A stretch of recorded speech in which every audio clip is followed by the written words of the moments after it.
are to have you here tonight to share your culture. And also acknowledge the many other Tasmanian Aboriginal voices, both here today and across the island. As many of you would be aware, and Janice pointed out, that TasCOSS is heavily invested in, and we've put on the record our commitment to working towards reconciliation and a treaty with the Tasmanian Aboriginal community. And it's also timely noting here that it's National Sorry Day today, so it obviously provides us with another opportunity to focus on healing. And we see the ongoing effects of colonisation on Aboriginal Tasmanians every day, and the impacts of sharing stories, culture and history, as Janice has here tonight, is just so important. So it's really great to see so many of you here tonight to help us unpack this year's state budget and also its impact on our industry. I'd like to welcome, on behalf of the Tasmanian Government, the Minister for Community Services and Development, the Hon Nic Street MP, who we'll hear from shortly, and along with the Hon Guy Barnett MP, Minister for State Development, Construction and Housing, and both ministers will speak tonight and also do a Q&A at the end.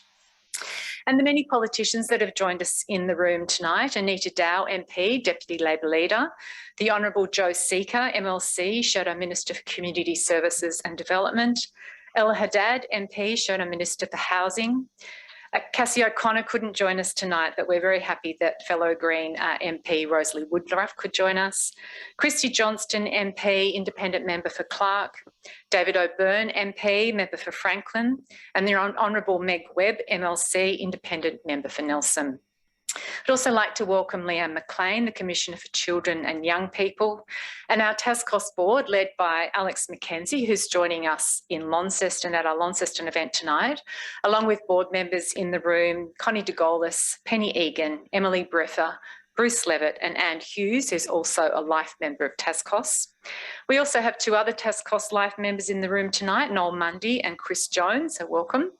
And also I do want to acknowledge the terrific TasCOSS team, both at the back and scattered amongst the room, both here and in Launceston, who work incredibly hard to bring this event to you we've been working over the last couple of weeks to bring this together.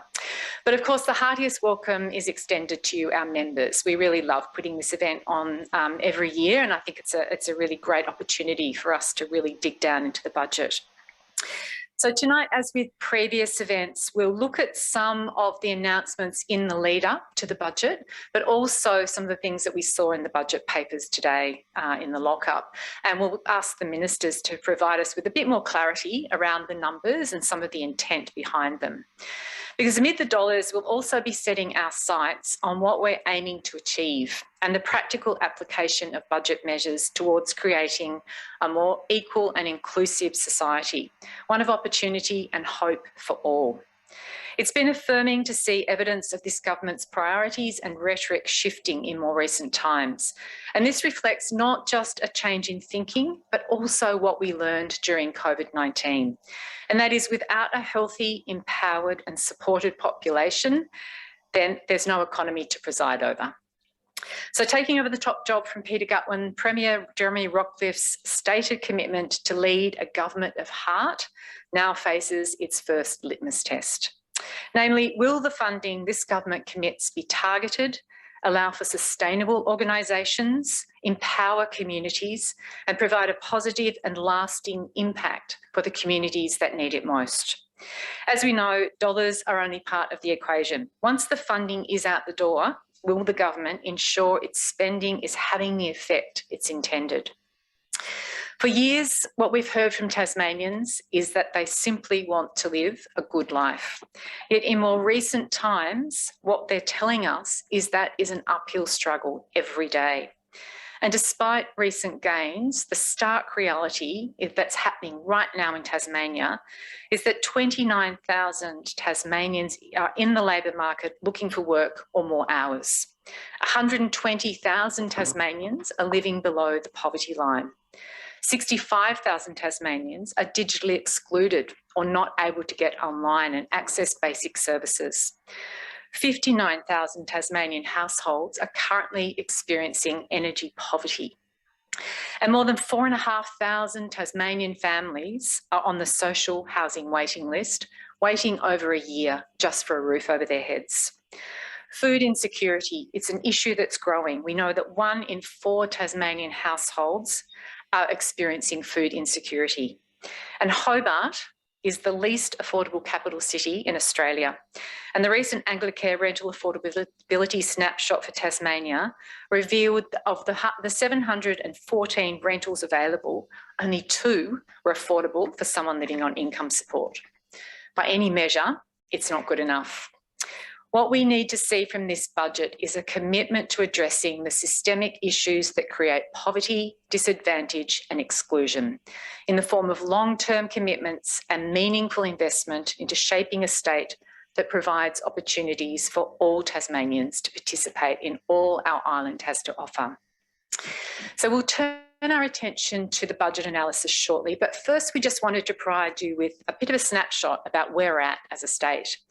I think, you know, if we hear cost of living being talked about a lot, particularly in the lead up to the recent federal election.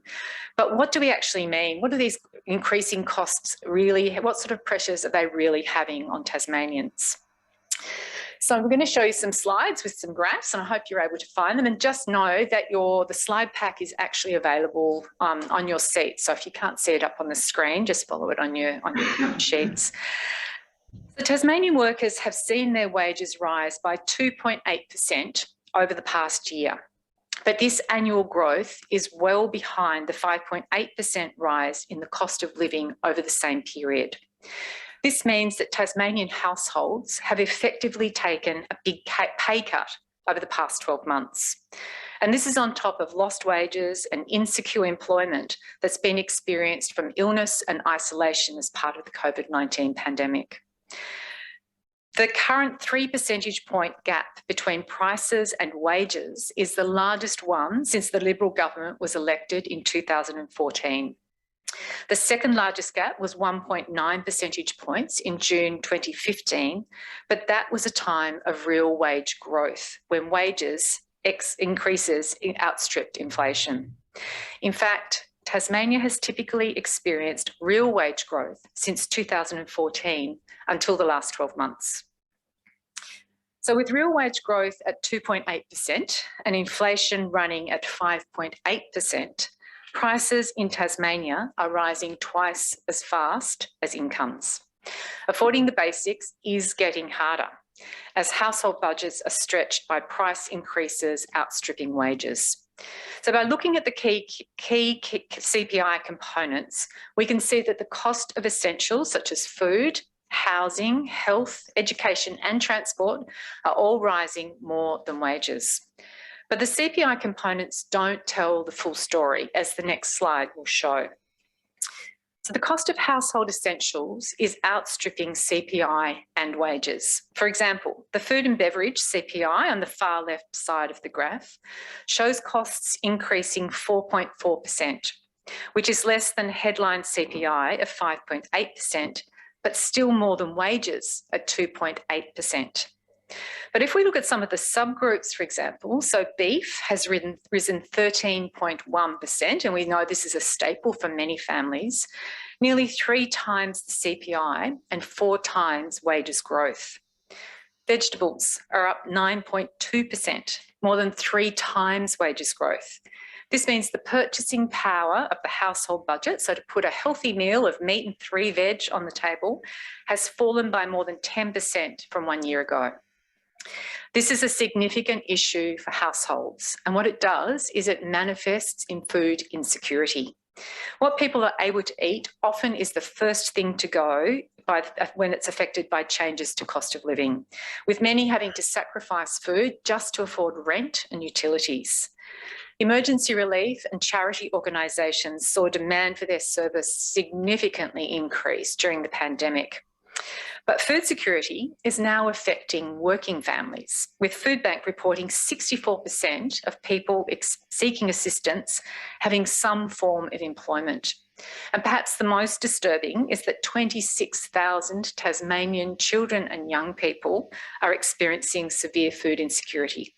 That means sometimes going a whole day without eating. And of course, this impacts on their educational outcomes, not to mention their physical and mental health and well-being. The problem of housing affordability is well known. I think we hear a conversation about housing almost every day. And the housing CPI component has increased by 8.1%, again, by more than wages and total CPI increases. The housing CPI tells us rents have increased 5.9% in the past year, but we know from a range of other data sources that rents are rising at a much greater rate than that, by more than 13% in the last year, according to the Tenants' Union.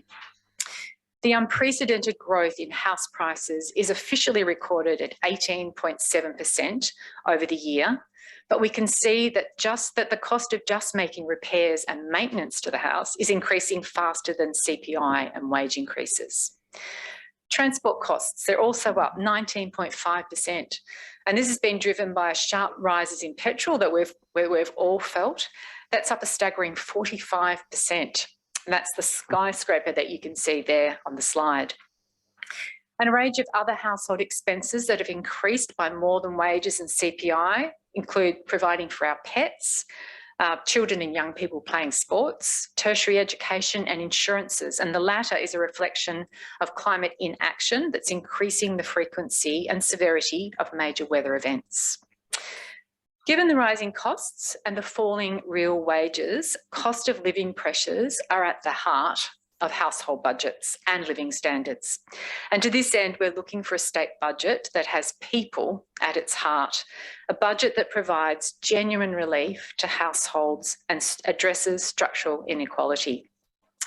In search of that heart, what we've done is we've pulled some of the key budget announcements for our industry. And I'm really conscious of time because we want to allow enough time for the ministers to speak and take questions. So we may zip through some of the announcements, but just a reminder that there's copies of the slide on your seats.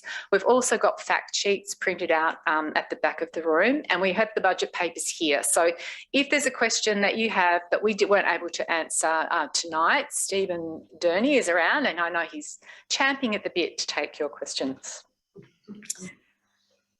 Also, just really want as a reminder that some of these line items on the slides may have already been announced in the lead up to today's budget and will no doubt have more to say on gaps in funding. We have a post-budget policy conversation next week, so we'll be able to unpack things even further then.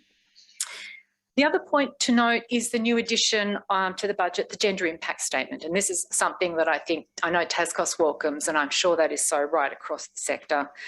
We're very supportive of this because we think it'll add another lens to understanding the differential impacts of CPI and wage movements, particularly given women's relatively low pay and often high responsibility for managing household budgets and spending. It's also an opportunity to think strategically about how government can better support women across the board, including housing, health and community services, as well as ongoing funding for our specialist support services, as well also offering an opportunity to engage in meaningful analysis that tells us with a gender lens who benefits and who's disadvantaged by a budget and the policies it supports. We were pleased to see this, and I think it's a really good first step, but we think probably what is missing from the current statement are some clear targets addressing current disadvantage and an analysis of how the proposed policies will help reach these objectives. For example, we know high numbers of women in Tasmania are employed in casual or part-time work due to caring and family responsibilities, and this was highlighted, of course, during the pandemic.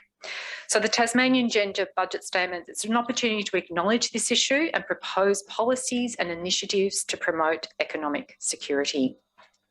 Next, we'll move on to housing, and we do very much welcome the funding commitment to build 10,000 new homes by 2032, and I'm sure we'll hear more from this from Minister Barnett. Of course, we know that the challenge is on delivering on these commitments because particularly at the moment we have such a shortage of labour and materials.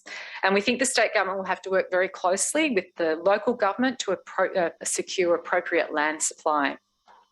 We were disappointed that Shelter Tasmania's Yes in My Backyard proposal wasn't funded because we know delays to housing construction mean Tasmanians are spending even longer on the social housing waiting list. And that opposition in some neighbourhoods to social housing can be a factor and delay those houses being built. A combination of rising rents. In Hobart, they've gone up 38% in the last 5 years, and extremely low vacancy rates of less than 1% means that renting in the private rental market, it's no longer a short-term option. We really need to review the Residential Tenancy Act to give renters more consumer protections and ensure their homes are healthy and energy efficient. Tenants in NRAS properties that are exiting the program will also need help with their rents going from 20% below market rate to having to pay market rates, which we know will be just unaffordable for people on very low incomes. To really make an impact on housing costs, though, we need the Tasmanian government to work with the federal government to reduce or eliminate tax concessions and other incentives that turn housing into an asset for wealth accumulation rather than what it should be, the human right to a home. We're pleased to see the additional funding announced before budget night for shelters and safe spaces, which are becoming increasingly important with the shortfall of social and affordable housing. However, we do note that the funding for safe spaces is only for a further 12 months, which of course is concerning, because we know these safe spaces have been filling such a vital gap in services for people experiencing homelessness. Next, we're going to talk a bit about health. So the digital health investment that we saw announced, I think yesterday or the day before, will see the launch of a new statewide fully integrated care platform which aims to help hospitals, GPs, community health, allied health and other specialist providers to better communicate and share information with each other.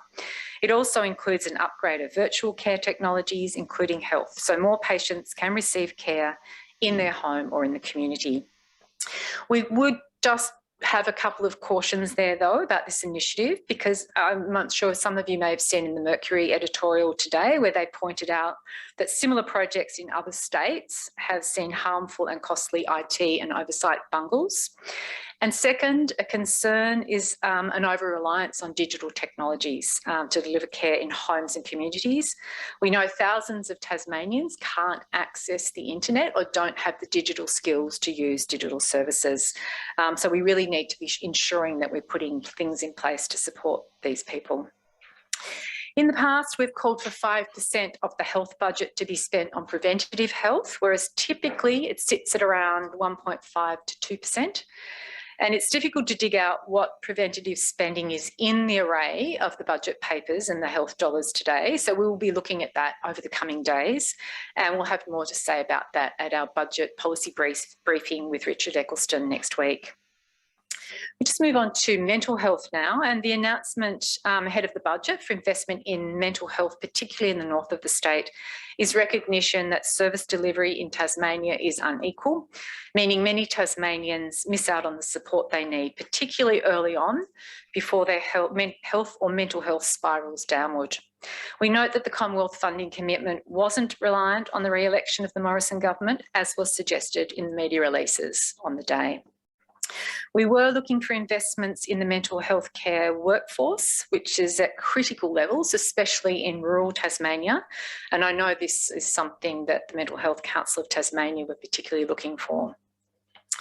Just move on now to digital inclusion, energy and transport. So this budget's providing for a 35% increase in funding for roads and bridges in the forward estimates from $2 billion to $2.7 billion. And while acknowledging the economic benefits of investing in infrastructure to boost productivity, create jobs and improve public amenity, other forms of public and social infrastructure could provide similar or greater benefits from significant increases in investment. For example, TasCOSS, along with others, have been calling for investments in household energy efficiency that will create jobs, stimulate the economy, lower emissions, help achieve the government's renewable energy goals, improve the health and well-being of Tasmanians, but primarily will lower household energy bills. We've also been calling for improved public transport, including free bus travel for seniors, concession card holders and students, and also for digital inclusion initiatives that will lift Tasmania from the bottom of the table and support them to participate in our digital economy, find and maintain work, access education, health and government services, maintain social connections, and find reliable information, especially in times of crisis. The amount for concessions over the forward estimates provides no real increase for low-income households, and with electricity prices expected to increase from 1 July and a $40 fee for customers to access digital tools to help lower their usage and costs, disappointingly, there's no additional assistance to help households with the cost of living. I'm just going to move on now to our community services industry, and this is including justice, equality, family and sexual violence, children and young people, and industry development. So additional and longer term funding for frontline specialist services for family and sexual violence is really good to see. And this will provide access for hundreds of Tasmanian women whose need for support can't always be met immediately.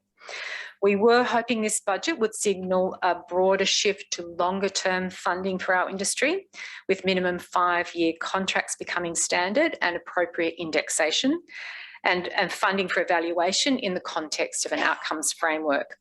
And while that's happening in some parts of the industry, it's by no means universal. And we understand that discussions are happening at Premier and Cabinet about this, but we really need to translate this into tangible outcomes pretty soon, because it's something I know as an industry we've been talking about for many years, and it was certainly a priority in the PESRAC reports.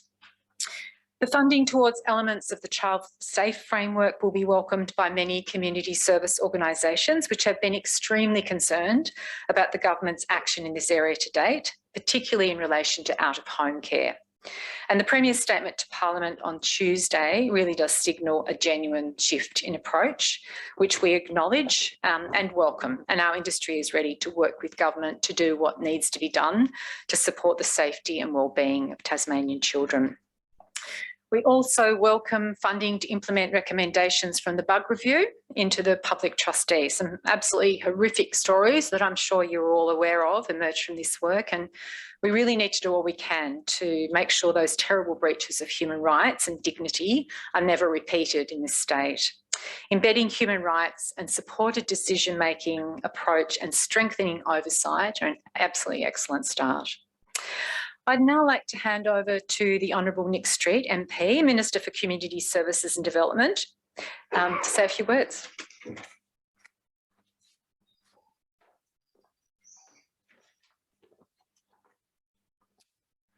Can I firstly thank Janice very much for that welcome to country, and acknowledge and pay respect to the Tasmanian Aboriginal people as the traditional and original owners and continuing custodians of this land on which we gather today, and acknowledge elders past, present and emerging. Can I also thank Adrienne and TasCOSS for arranging this event. Can I thank the community services sector for coming along tonight. I look forward to discussing what today's budget means for your organisations and the Tasmanians you represent. Can I also acknowledge all of my parliamentary colleagues who are here tonight without mentioning them individually. And can I also acknowledge the presence of my Cabinet colleague, the Honourable Guy Barnett, Minister for Housing. On behalf of the Tasmanian Government, thank you all very much for your dedication to Tasmanians and the communities that they live in. Our 22-23 budget is about delivering for all Tasmanians with a focus on health, education, housing and building inclusive and thriving communities. The challenges of the pandemic are not over, and as part of the community services industry, you're all central to our recovery and response to the impacts of COVID-19. However, the challenges we've all faced over the past 2.5 years have also created opportunities, and I congratulate you and the organisations you represent for adapting to keep Tasmanians healthy, safe and connected over this time. Most importantly, we've looked at why we do what we do, why we help people, why we support people and how we connect with people. With change comes growth, and COVID showed the sector how we could better work together and adapt to these changes. Embracing change isn't a bad thing, and it's made us all look at how we do things, how we approach things, and most importantly, how we work together. And now we're in a unique position to grasp the opportunities ahead so that more Tasmanians can access skills and training, secure a job and build a career, invest in a home and have access to quality community facilities and services. And the care economy in Tasmania is vital. Employers and volunteers provide invaluable service and support to our fellow Tasmanians, and it is key to improving participation and productivity and growing the economy. For me, in this new role as the Community Services and Development Minister, in every region and community across Tasmania, I want to help people to be better connected and supported, and to encourage and enable greater participation and to support their health and wellbeing. Because the fact remains that any of us at any time can find ourselves in need of a community service, so our collaboration is critical in ensuring the industry remains resilient. Our strong working partnership with TasCOSS and the industry will continue from last year's budget announcement of $3.3 million over 3 years to assist with workforce priorities and to meet the industry projections of an additional 4,000 jobs by 2024. Indeed, our Community Services Industry Plan for 2021 to 2031 is an excellent example of how the government and industry can take a partnership approach to build inclusive and resilient communities for all Tasmanians. You don't need me to tell you that the community services industry is a major employer in the state and one of the fastest growing industries in Tasmania. With more than 17,800 workers and 35,000 volunteers, and as I said, projections of an additional 4,000 jobs by 2024, our industry plan is pivotal in embracing the opportunities ahead. We now have a project team in place and the Workforce Coalition has met and have an endorsed work plan for the next 3 months. The Industry Development Steering Committee has also met for the first time and identified actions to be prioritised, and I'm very pleased to be co-chair of the Industry Plan Advisory Council along with the President of TasCOSS, Alex McKenzie. Before we dive into the budget, can I also take this opportunity to reassure you that the commitment to the Industry Plan is a whole of government one, and the transition of the Department of Communities Tasmania will not hinder its progress. The departmental restructure will strengthen our administrative arrangements to deliver better services and outcomes for children, young people, individuals and families. Importantly, this restructure isn't about cost cutting. In fact, the government will be increasing its investment across these services. A key part of the plan is to consolidate the major functions that support children and young people to form the new Department of Education, Children and Young People.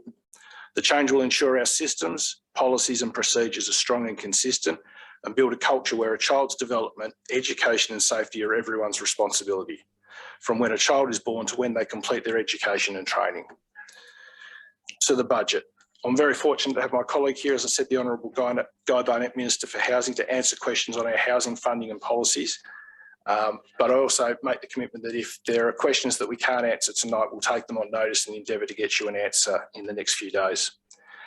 Some of the funding in my portfolio, some of the funding priorities in my portfolio include on top of the $5.2 million announced last year for the Neighbourhood House Network, we're providing an additional $74,000 to Phoenix House on King Island to deliver and build on activities, programs and supports for the King Island community. We're continuing to invest in volunteering with $440,000 provided over 2 years to extend Volunteering Tasmania's Safeguarding Volunteering project to support communities to address projected increases in the demand for volunteering and the expected volunteering rates. We're also contributing $300,000 this year to support place-based food solutions that we've identified in the Food Relief to Food Resilience Action Plan, which we'll release soon. And these will focus on supporting community food resilience solutions and collaborative partnerships by connecting the Tasmanian food sector. Initiatives that we hope that this will include are community gardens and programs, school lunch programs, and education and awareness campaigns. And this is on top of the $3 million over 3 years that we've put into food security through commitments to Food Bank, Loaves and Fishes, Grans Van, Louis Van and Mission Beat. There's $1.245 million for 4 years to the Council of the Ageing to continue to conduct Seniors Week annually and implement activities that align with the current and future iterations of the Tasmanian Government's Active Ageing Plan. And the Multicultural Policy and Action Plan is a whole of government commitment to build a multicultural state. And there's $175,000 for just this year to kickstart the support and implementation of the Tasmanian Government's multicultural policy and the 2021 to 23 Action Plan. And that money will also help in terms of developing the next iteration of the plan for 2023 to 2026 with stakeholders in that particular sector.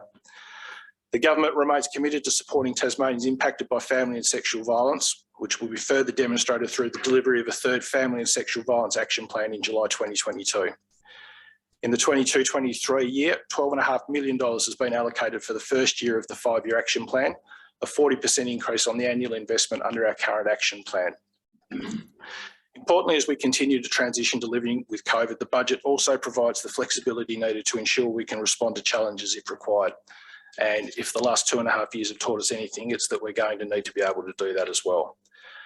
I would like to take this opportunity again on behalf of the government to recognise and thank the industry for its significant contribution to the Tasmanian economy and the well-being of Tasmanians. Can I also say this is my first budget.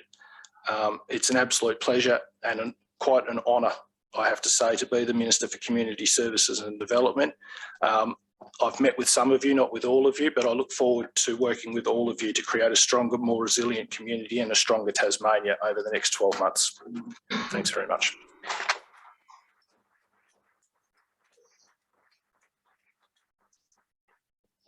Thank you, Minister Street. Yeah, we're really pleased to have you along tonight for your first TasCOSS budget briefing event. And it's also just good to hear a bit about how you tick and what you're thinking and some of the intent behind some of those budget announcements today. I'd now like to invite our next speaker, Minister Barnett. So Minister Barnett obviously took on the housing portfolio recently, presents a number of very timely challenges and in need of real and immediate action. So we're really pleased to hear Minister Barnett speak tonight.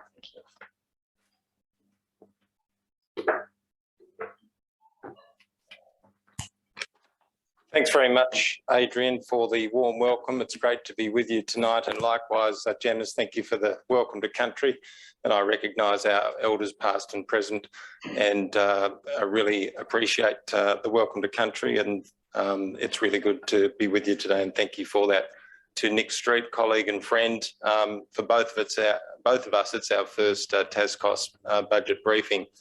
And to my parliamentary colleagues, thank you very much for being here. And I think it indicates the importance of the TasCOSS budget briefing that you have such a large number. And it's great to be with you in Launceston as well, my hometown.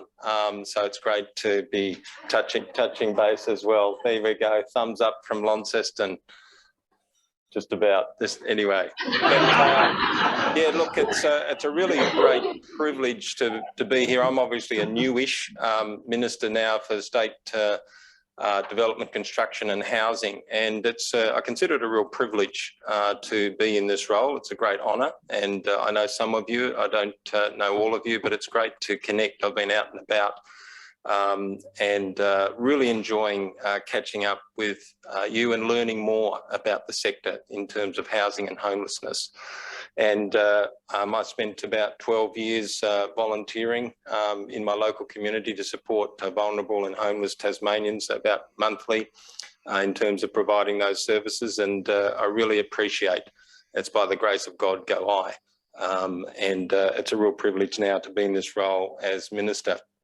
And like Nick was saying, this budget today is really important one. It's setting our sails for the months and years ahead. And in terms of housing and homelessness, the bottom line is that every Tasmanian deserves a roof over their head, safe and secure housing. That's our priority. It's a really top priority. And I'm absolutely delighted to advise that we have record funding support for housing and homelessness, 536 million over the forward estimates in capital funding. And I just make it clear as well, there's an additional 650 million for recurrent funding. So that's a lot of funding on behalf of the taxpayer, but it's because it's a priority. In this next 12 months, it's over 208 million in that capital development. And it was indicated earlier, as Adrienne said, it's rolling out those new houses. We have big plans now with more than 1,000 homes to be built between now and 30 June to reach that target of 1,500 homes by 30 June next year. And by in the next 10 years, so by 2032, we have a plan for 10,000 new homes. That's a $1.5 billion commitment on behalf of the government. That's set out in the budget. It's committed. We have a plan, and it is a very big task. And we will be working with the sector. And that's why one of the first things I did was establish or announce the establishment of a reference group of the key stakeholders in the sector to provide advice to me and the government, me as minister and the government directly on the challenges. and the opportunities in this space. So I'm really looking forward to working together with the industry, getting more feedback, learning more about what's important and how we can deliver this very ambitious plan going forward. I also want to acknowledge Shelter Tas and the welcoming of the budget today, and also some of the criticisms as well, or comments on it, and I appreciate that. It was good to catch up with Shelter Tas earlier today and the other key stakeholders in the budget lockup. In terms of the safe spaces, thank you, Adrienne, for recognising that. It is new money for 1 year, and that's also noted, 6.85 million. So that's for the safe spaces here, run by Hobart City Mission. I've been to the night space just a few days ago, and the day space earlier yesterday, and had a tour with Harvey and Ewan and Hannah. They are so committed, and it was wonderful catching up with Tracy, for example, who's had years and years as a vulnerable woman in Tasmania seeking secure and stable housing. And she was so pleased and so excited and so thankful to the Hobart City Mission and the safe space and the support that she'd received. And now that she's learnt that she will have a transition into community housing provided by community services sector. So it's absolutely wonderful to be catching up and hearing of Tracy's story today, because that's delivering for one of our vulnerable Tasmanians. So, and yes, catching up with Launceston City Mission Safe Space last week, and I look forward to catching up in Burnie and learning about some of the other feedback that they have. I had a round table just a few weeks ago in Launceston with Anglicare, Centrecare, and I want to acknowledge Chris and Anglicare, Noel, of course, life members, both sitting together, I can see. Of course, I recognise your rental affordability report that's come out. I recognise that. And there's one thing I'd want to make it very clear, and a message that I'd want to leave with you. Yes, we have an ambitious plan, but yes, there is a lot more to do. And I want to recognise that. And Adrienne set out some of the challenges that you've seen in the overhead projector tonight. But we want to work in partnership with the community sector and of course with the building construction sector to help make all this happen, and hence the importance of that reference group going forward. In terms of the commitments in the budget, in addition to some of those big numbers that I've referred to, I just want to indicate some of the key initiatives in terms of housing and housing affordability. We've got the First Home Owners Grant and the introduction of the Home Builder Grants, and that's supporting, you know, $30,000 support to get into a new home, investing $15 million in the Headworks holiday to help residential subdivision. So it's talking about providing encouragement for land release, and that's additional support there. $9 million or a bit more than that over 3 years for the private rental incentive scheme. And just to indicate that's really important, so we've provided further support there. And also in terms of the granny flats, the ancillary dwelling programs, 2.5 million to again increase the housing supply. In terms of investing additional funding to get home ownership is really important. We have higher than the national average here in Tasmania, just short of 70%. That's really important for Tasmanians, and of course we want to provide further support for that through our home share program. So just having a deposit of 2% with the government's 40% for a new home up to 200,000, or 30% for existing home up to 150,000. So that's getting Tasmanians into their own home wherever possible. So in addition to all of that, there's just to indicate there's certainly a lot more to do. I did want to indicate that the bold move announced by the former Premier last year is for the Housing Authority to be established by 1 October. It's a very ambitious plan, but we're working on it very hard, I want to assure you. And I think working again with the community sector, the community services, with the building construction sector in terms of delivering on our housing policies and our support and initiatives for homeless and vulnerable Tasmanians, it's really important.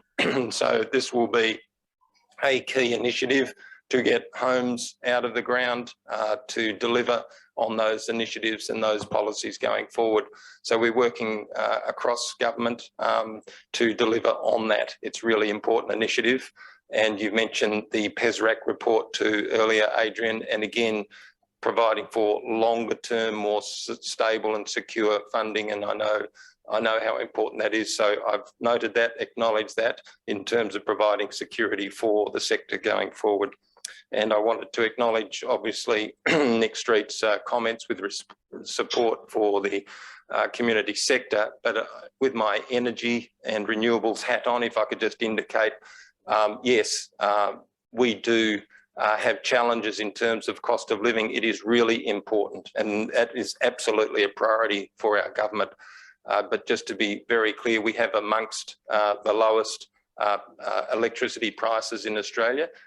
But of course, there's still more work to do. We had a 7% reduction just last year, 1 July, for residential customers, 11% reduction for small businesses. But of course, it's a cooler climate and we use more electricity. So we pay more, of course, for that to live. So I want to acknowledge that as well. But we've, in that regard, we are 100% fully self-sufficient in renewable energy. That is absolutely terrific. And I know, I'm sure most people in the room and perhaps all of us are proud of that. And we want to take that to 200%. That's been legislated now through to 2040 with the support of the Parliament, for which we're very grateful. In terms of the concessions, it's about $43 million a year. It's amongst the most supportive concessions across Australia, but there's still more work to do. And just today, you might have heard there's some increase in the wholesale electricity prices across Australia. That's to be acknowledged, and there's some headwinds that we're heading into, and so we're looking at that very carefully. Aurora Energy, during the COVID pandemic, have had a $5 million COVID support package for those in need, and that's worked well. I appreciate Aurora Energy delivering on that, but there's still a lot more work to do. So I'll wrap it up there. It's great to be with you and look forward to questions. And as Nic's indicated, if we can't answer the questions tonight, more than happy to follow up at a later time and assist TasCOSS in this grand adventure here with the State Budget Briefing. Thank you. Thanks, Mr. Barnett. And we're now going to open up some questions. We'll be taking questions for the next probably 10 minutes or so. So if you do have a question for Minister Street or Minister Barnett, for those of you here in Hobart, please just put up your hand and Chris will come and find you. If you're in Launceston, just look for Simone and she'll be there with the mic. Also, just for the benefit of the ministers, but also for people who are listening in Launceston or watching this back, if you have a question, if you could just start off by saying your name and the organisation and who the question's for. So I might just start off, and ministers, I'm conscious that this is not in your portfolio, but it's a issue that we've been long talking about, and I think we really have been struggling to get much traction on this, and it's really an issue around digital inclusion. We know that in Tasmania we have the lowest rates of digital inclusion in the country, in all areas, in affordability, in accessibility and in ability. And I guess one of our real concerns is with announcements like the one we've just heard around Health Initiative, which is a fantastic initiative in many ways. What does that mean for people who are not able to get online and not able to access services? Does that just mean they're going to fall further behind? Look, I'll start. Yes. I had the science and tech portfolio for about 3 weeks. So totally across the bench. Yeah, exactly right. And so I'd met with the department to talk about the digital ready for business and the digital ready for life programs. And I've had the community services and development portfolio from the start. And I'd met with CODA as well to talk about that program, but the fact that it wasn't meeting the mark for CODA. And the biggest problem seemed to be that all of these programs are well intentioned, but they don't take care of the basic problem, which is that people don't have access to get online. Yeah. So it's not about about educating them on what to do once they get online. You've actually got to provide the means for them to get online in the first place. And so I met with CODA again only last week, and we're looking at putting a program together for that particular sector that really does start at the basic point, which is how do you get online? Where can you get access to getting online? And once we've established that, how do we skill people up from there? Yeah. So that we're not missing the first step, and basically providing a program that, as well intentioned as it was, isn't actually getting the job done. Yeah, because having a device is one thing, but you've also got to have the digital ability to actually use that. Exactly right. And Sue Leach, who's here somewhere, up just there, came in with 3 people who were volunteering their time to go across the state at the minute, basically free of charge, and they explained the problems that they're coming across, and it really is as basic as turning a phone on and actually connecting it to the internet. And so it was not an eye-opener, but it was an indication to me of just how basic we have to be to start with before we talk about digital health, and it's great, but we're a long way short of digital health being able to help some people. Yeah, yeah, great, thank you. Is there any other questions? I've got a question here. Sam Batchelor from the Australian Services Union. My concern is obviously about wages. We've talked a lot about cost of living tonight, and it was welcome to see a lot of references to cost of living in your budget, but I failed to find a policy that will get wages moving in Tasmania. And more concerningly, you've awarded your own workers, the public sector, who have delivered on the front line a wage increase of 2.5%. With inflation running so high, that's a real wage cut. We know those wages flow on to Tasmanians in all areas of their work. Has the government resigned Tasmanian workers to a real wage cut?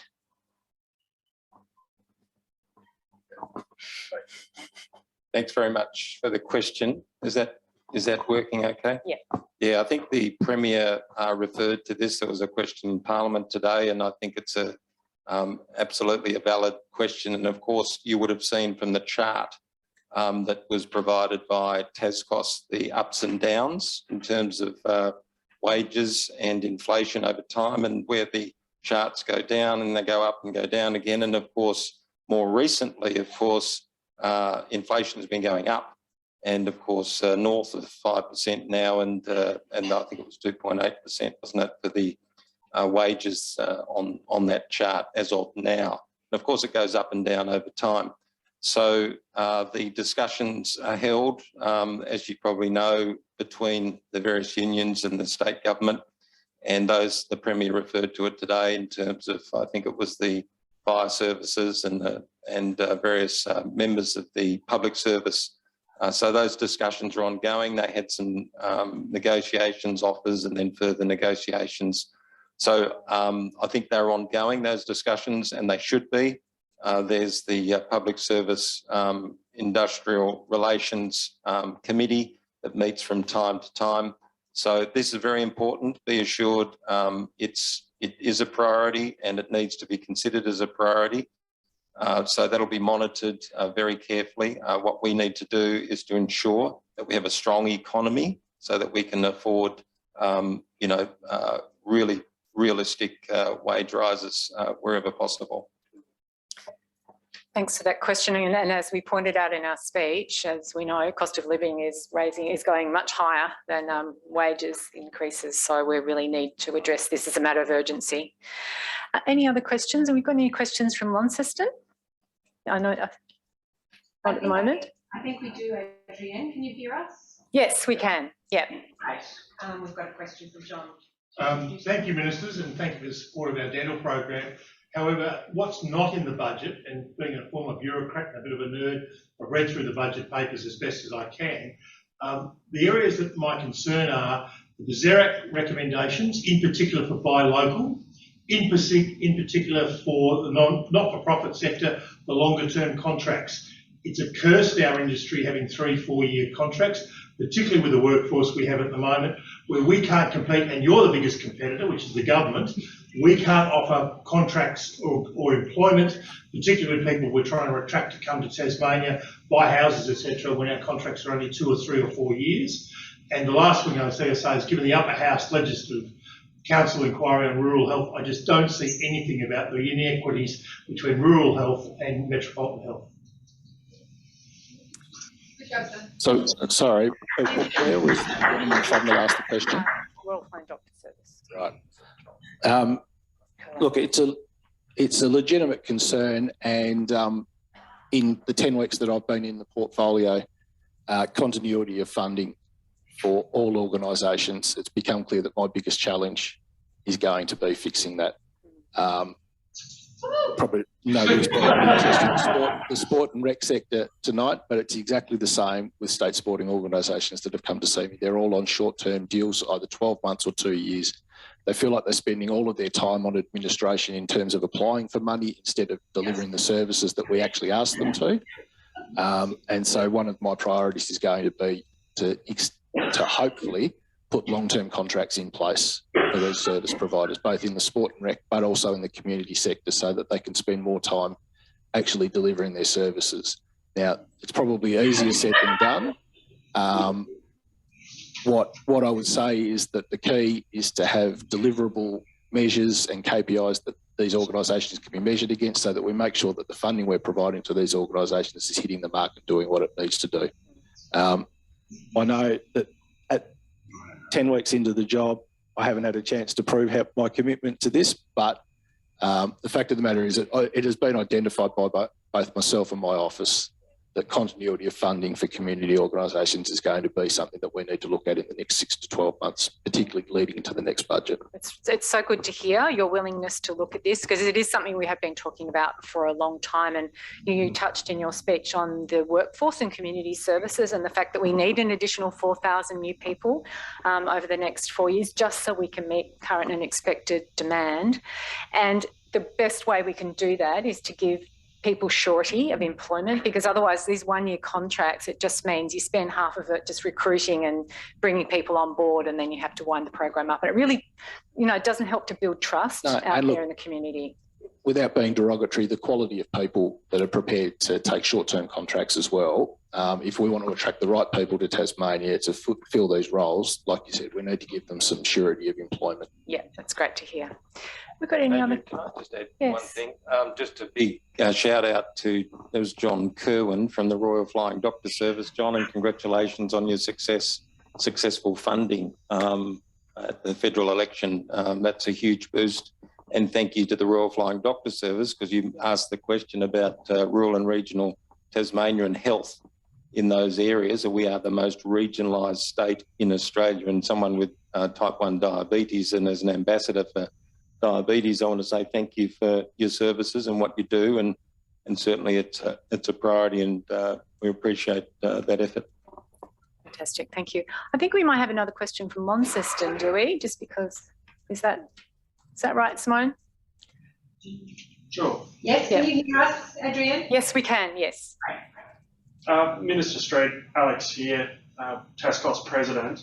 Are you able to break down the funding for the food packages, particularly in relation to the school food matters, and then the other programs that are being funded, and how that split is going to work? Do you have that information available, or is that something you're going to need to come back to us on? I'll see if I can locate it quickly for you, Alex.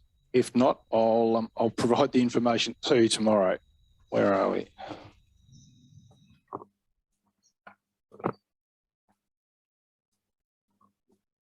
I might have to get back to you tomorrow, mate. That's all right. Thank you. But I do know that there is money in the budget for the school lunch pilot program. There's money there, sorry, it was announced in last year's budget, that program.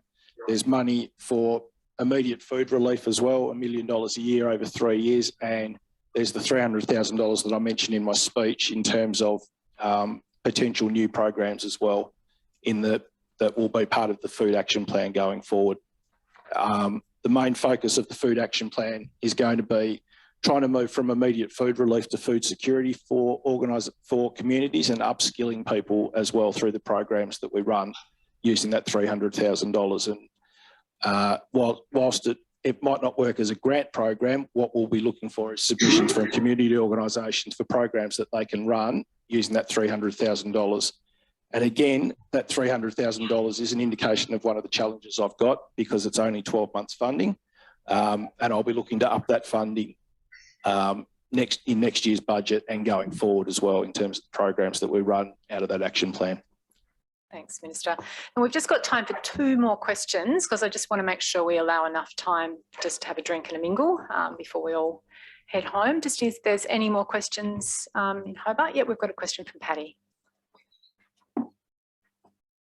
Yeah, hi, Patty Chugg from Shorter, Tasmania, and I'd like to acknowledge that great spend on housing, but I haven't got a housing question actually, so I'm not sure which minister this is for. But looking through the budget papers today, and we talked a lot about the cost of living, and you know, we looked at the capital expenditure for housing and the recurrent costs, which is so important because you have to staff. But the indexation rate, from what I could see, was only 2.5%. Could you explain why that is so low against when we're looking at all the other pressures on our services? And I think many of our members are concerned about this, and I know a lot of the other peaks, TasCOSS as well, this comes up regularly. We're expecting it to be a higher rate than 2.5, it was 2.245 last year. Could you explain to us about how that's calculated at such a low rate, and is there any chance that will be adjusted? This is the indexation on funding to peak bodies that you... Funding to organisations, yeah.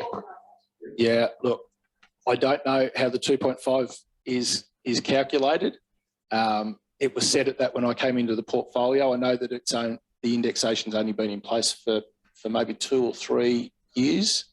I would assume that the 2.5% was set at whatever the average was for the pre. Yep. Yeah.